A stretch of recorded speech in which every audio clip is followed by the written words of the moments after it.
اعلیٰ حضرت کی چوکھٹ ہے، اعلیٰ حضرت گھر کے اندر موجود ہے۔ ایک فقیر آیا، باہر سے آواز لگایا، اتنے روپے دو، 10 روپے دو، نہ تو تمہاری حویلی پلٹ دوں گا۔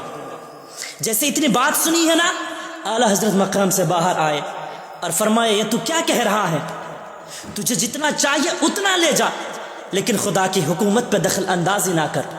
جو تو کہہ رہا ہے نا یہ مصطفیٰ کی شریعت کے خلاف ہے، یہ جملہ تیرا غلط ہے، اسے نہ کہہ۔ اسے معلوم نہیں تھا کہ آج پالا کس سے پڑ گیا تھا۔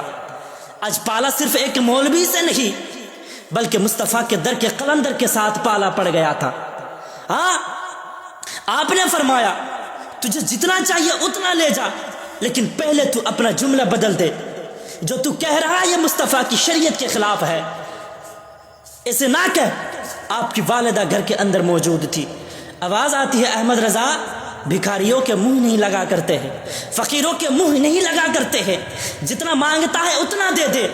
اعلیٰ حضرت نے فرمایا اماں احمد رضا دینے کو تو حویلی دے دے گا، لیکن مصطفیٰ کی شریعت کے خلاف کوئی اگر ایک جملہ بولے گا تو احمد رضا گوارا نہیں کر سکتا ہے۔ ابھی یہ باتیں ہو رہی تھی کہ مفتی اعظم ہند کا بچپن کا زمانہ تھا، آپ چھت کے اوپر ٹہل رہے تھے، اچانک پیر پھسلا، سر قبل زمین پر گر گئے۔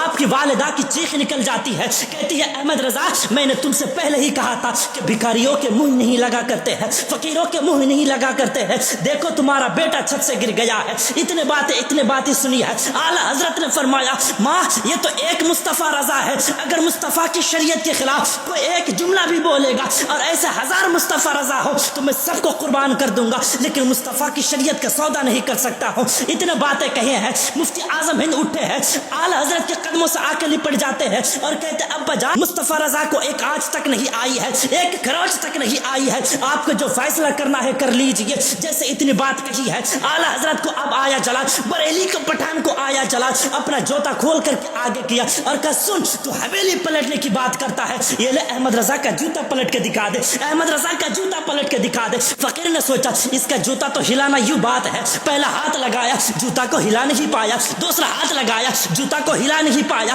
پیچھے ہٹ کے کھڑے ہو جاتا ہے اور کہتے ہیں مولانا تمہارے پاس کوئی جادو ہے جس کی وجہ سے یہ جوتا جام ہو گیا ہے۔ تب میرے رضا نے مسکرا کے فرمایا تھا کہ سن یہ اپنی جہالت والی باتیں اپنی جیب میں رکھ، میں کوئی جادو کی بنیاد سے نہیں بلکہ جو بھی کہتا ہوں مدینے والے مصطفیٰ کی شریعت کے مطابق کہتا ہوں۔